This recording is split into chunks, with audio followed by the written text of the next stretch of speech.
Biztech's Investor Conversation Show. Hi, I'm Brian Fernandez, and today our show revolves around financial planning and retirement in Malaysia.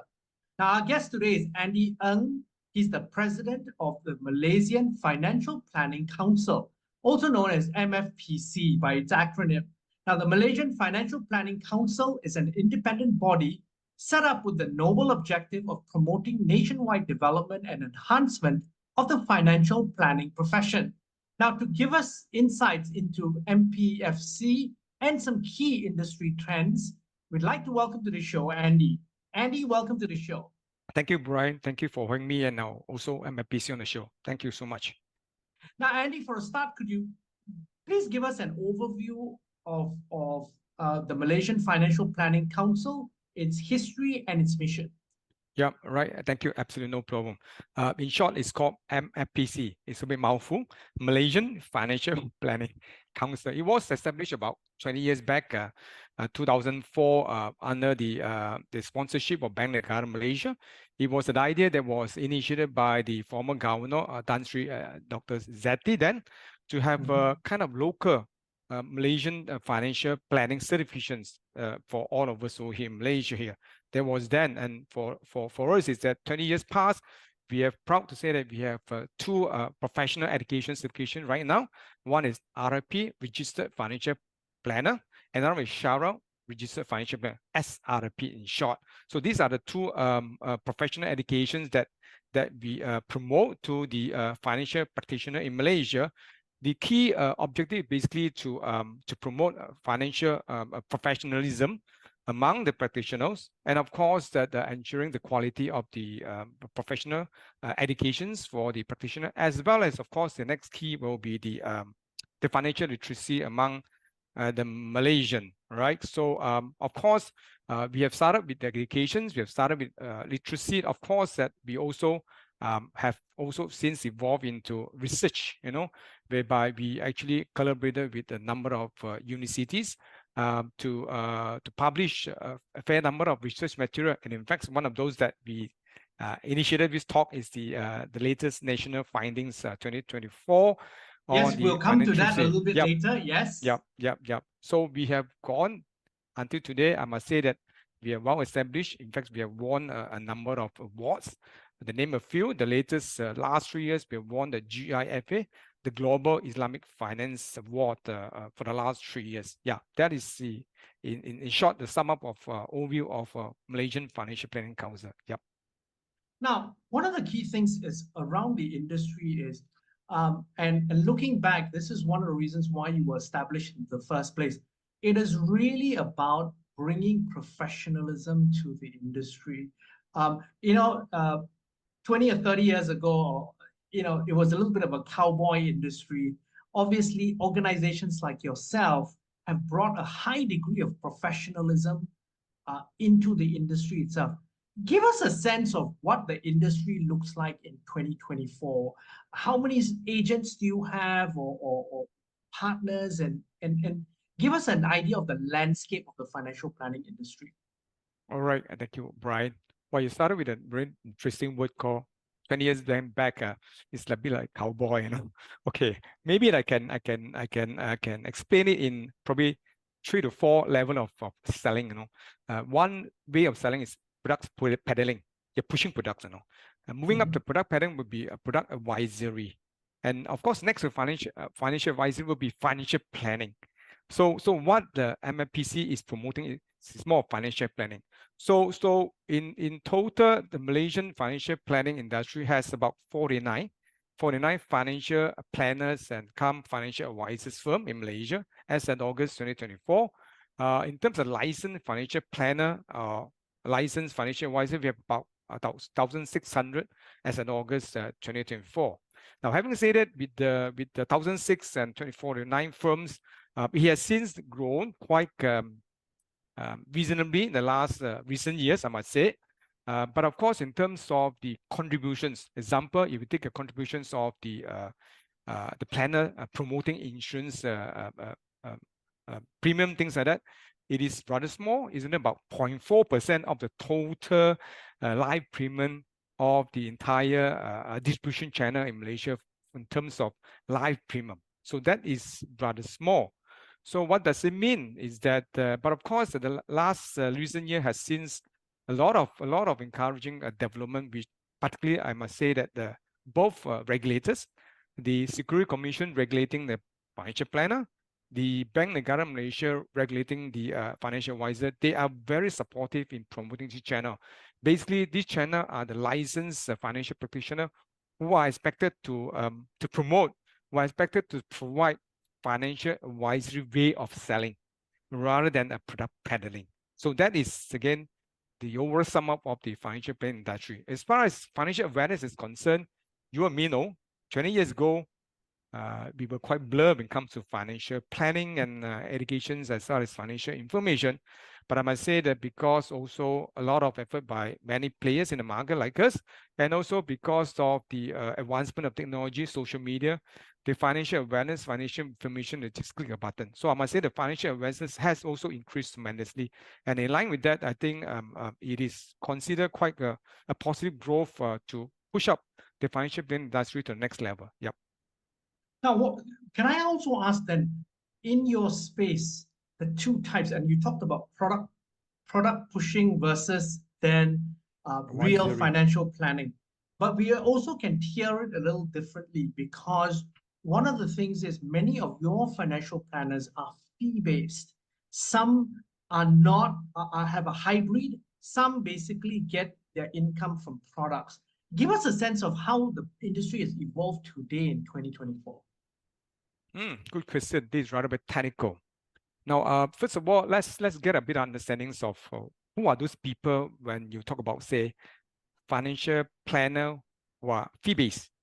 Fee-based means that they are providing a financial plan for the client with the fees to be levied on that. Given the analogy of simple analogy for most of us would understand for layman is that when we want to construct a house, we don't construct a house, right? Or maybe you want to construct a mansion, a bungalow, right? You will first look for who? You look for an architect. Correct. An architect will actually draft up the entire design. You will tell the architect what you want. Architect will then look for a main con, a contractor. So the architect is the financial plan. The financial planner is providing a financial architecture plan. And for that reasons, like an architect, there's levy of fees to the client, right? So this is purely on the financial a plan with the fees levied on it. But of course, at the same time, that after giving the plan, like an architect giving a plan to you for a bungalow, Brian, you won't see with the plan, because as long as you see the plan, you won't see the bungalow being materialized. So therefore, should there be any gaps of your financial goals that needed to be executed or needed to be fulfilled, then you will then ask maybe the same financial planner, can you advise me what is the investment products, what is the insurance products should I subscribe to in order to fulfill my financial goal?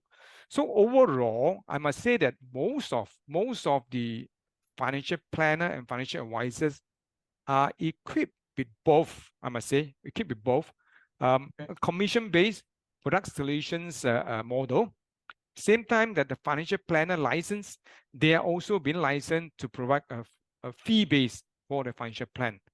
But of course, that as far as involvement is concerned, it's all up to the client, say like you, whether you would like to start out with a plan that, like an architect, give me a plan first before I move on to whether I want to look at my insurance, look at my investment, look at my retirement goal. So therefore, you would then give me a plan, then I pay for the plan about, say, maybe a few thousand, depends on the comprehensiveness of the plan. So overall, I must say that both models are operating in Malaysia. It's all depending on the client whether they want either one or they want maybe just a solution. I don't need a plan.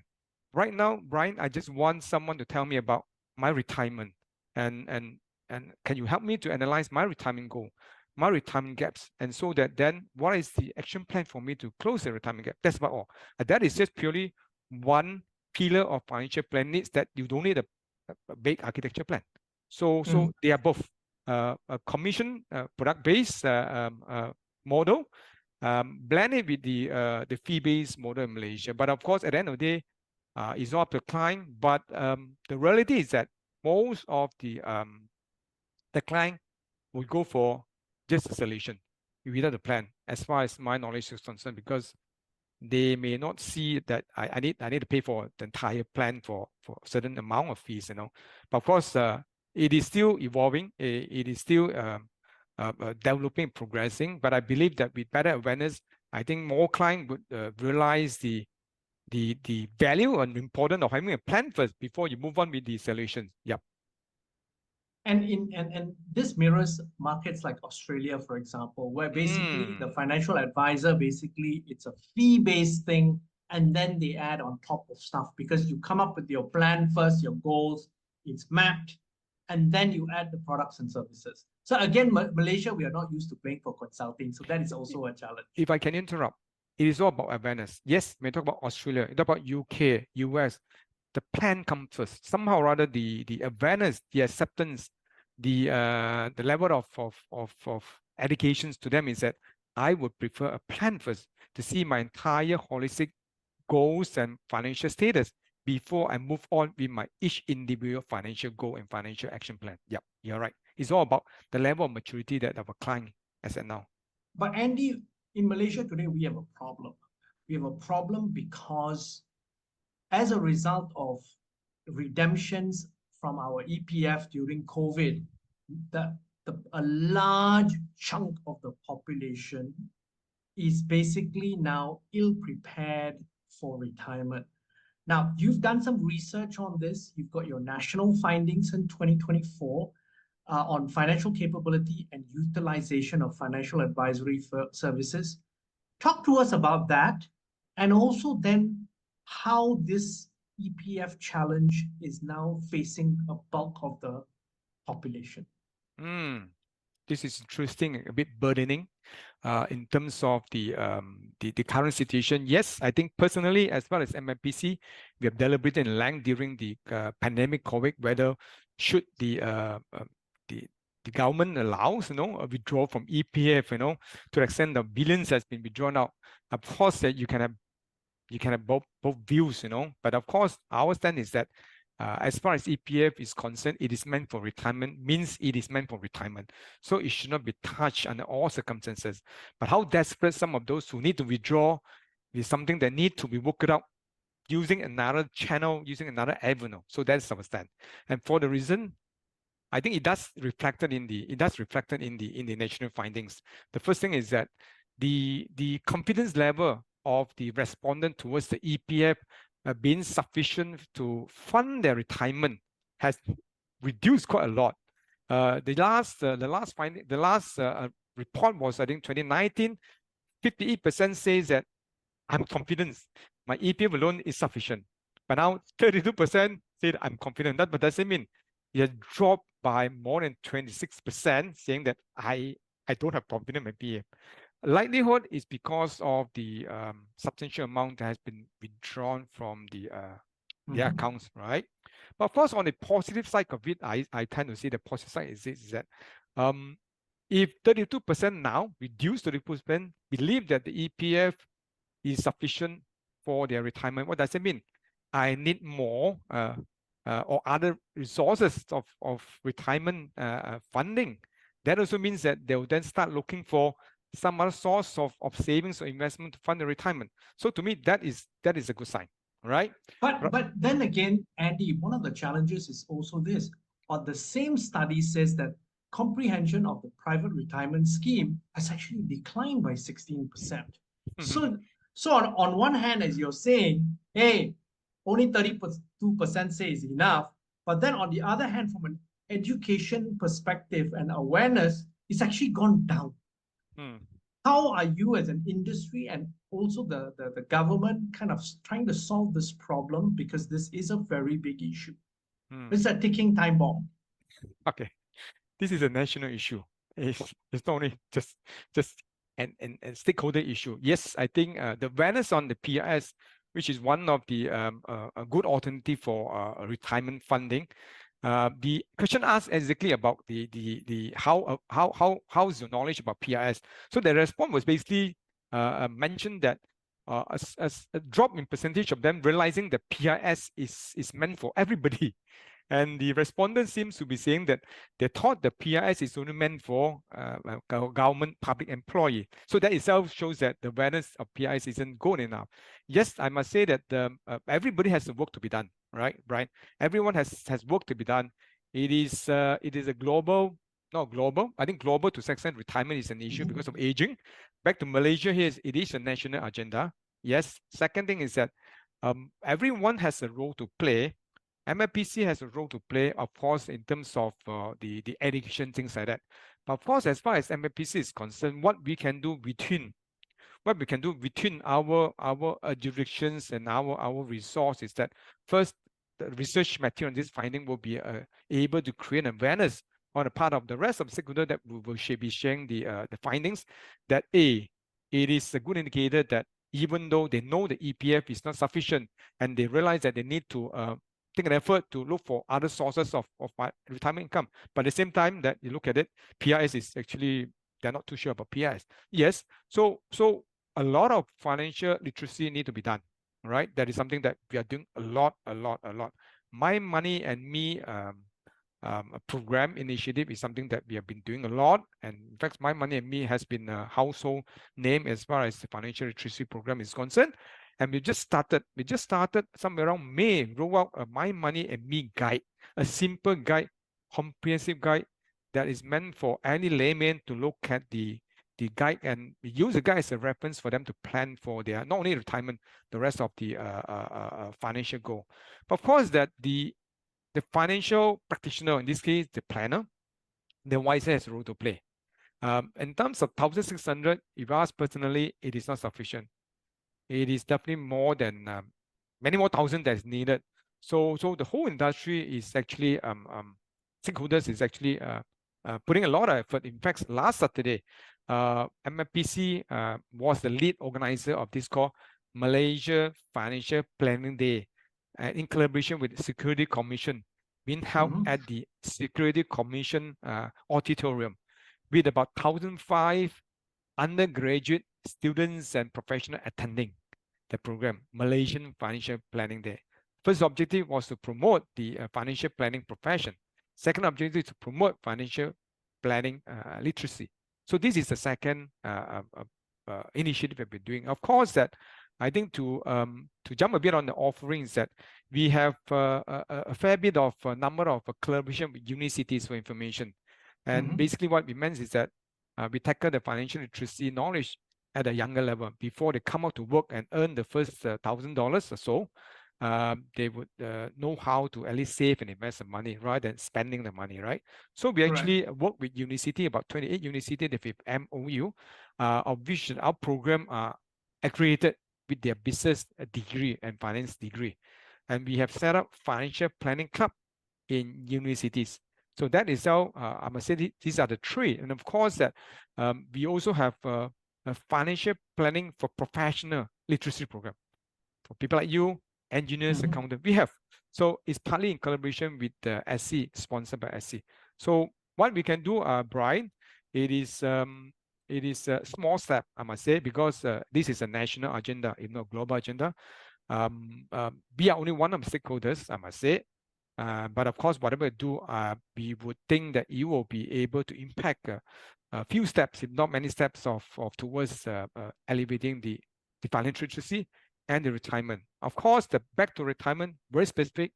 We work with EPF very closely. All the EPF frontliners are basically certified by MFPC, being qualified in retirement financial planning for information. So they are actually doing a good job in that. Can I ask you your view? Because one of the key things is it's around improving financial literacy among the young and giving them different options as well. The take-up of robo-advisory services in Malaysia has been painfully small. I think according to your survey, it's only around 9%. What do you think the reasons are for that? And do you see that as a trend moving forward? Good question. The robo-advisory, first of all, it is pretty new. It is something that we come across maybe the last few years. And of course, the last few years, because of pandemic, a lot of fintech, insurtech digitalization has somehow been elevated. First, it is pretty new. Second thing is that robo-advisory is merely a tool, TWL. It's a tool. It's a tool. It is not an advisory that is being provided by a planner or advisors. So Correct. it is not advisory services, right? It is a tool. So going forward, how do I see this digital tool progressing? Yes, there will be definitely demands, because as we move into the era of digitalization, that's first. That is something that no one can avoid it, right? Digitalization will enable the planner to perform even a more effective and more efficient job. So I will see the planner even being equipped with robo advisory tool to take it as a tool to help them in enhancing the client advisors to the client, because but it is complementing, I must say. It is complementing. But of course, some of those client, or rather customers, who are a bit more savvy, people like maybe us, who are a bit more savvy, the younger people who are a bit more savvy, who like to do DIY, then they may go to robo-advisory. But bear in mind that robo-advisory does not have the limitation. But an individual who just subscribe and make a decision through robo-advisory, they may have some limitation, because that particular individual need to be knowledgeable before you Yes, can and that's apply a the tool. big difference, isn't it? So Yeah. robo-advisory is really not targeted at those who are not financially literate. It's really quite targeted at those who are quite financially sophisticated in terms of their understanding of financial literacy and planning. Basically, they will be moving forward. Those group of people who are more financially sophisticated will be increasing, Brian. I'm sure we would agree, because with the era of digitalization, with the era of knowledge, it's a knowledge-based economy now, with the era of social media information, all within the click of a button, you will see a lot of young people engaging in financial program, and of course, even learning the trade of forex trading, learning the trade of Bitcoin trading, learning the trade of stock market analysis on their own. I just came across one person of my close young people who is learning forex trading. My advice to the person is that, good. I said good, because you're taking initiative to learn. But not too good is that you need to be mindful, give yourself a target, and what is the purpose of doing that. So there will be this category of young people who likes to be DIY, who like to be empowered, in my use of word, empowered, and they make the decision on their own. And of course, that with that, there will be a market. Robo-advisory will progress, will be escalating, definitely. But having said that, the advisory, the true blue advisory role by the planner and advisor will also play the part. In fact, they are one that is needed more, because not all technically and financially savvy, and we still have a middle ground people, who are younger people, who needs to have that kind of value added advice that can only comes in with a financial planner, because it is hybrid of what I say is that hybrid of high touch by human and high tech enabled by the digital. Yep. Absolutely. Andy, I'm a believer of what you've just subscribed to. Really, it's a hybrid. The digital elements are tools to help the human to make better advisory decisions and also then take better advice. Now, Andy, it's been a fascinating conversation. I've actually learned a lot. I have to go back and do some research after you, Yes, please. because of some of the things that you have pointed out today. But before we leave, any final thoughts you'd like to leave the audience with? Yes, definitely. To all the audience, and I assume that all the audience are basically financial consumer on their own. As much as I subscribe to financial planning, and I'm a consumer myself, right? I'm educated myself in financial planning. I would urge everyone individual to take charge of their financial journey, taking charge by way of learning the knowledge about financial planning on your own, and basically empower yourself. Be a smart consumer. Be a smart consumer also means that whatever financial decision that you're involved with a planner, with advisors, with robo-advisor, or this print channel that you engage with, you need to know what are you in. In order to know what you're in, you need to be knowledgeable, you need to ask, you need to seek out information.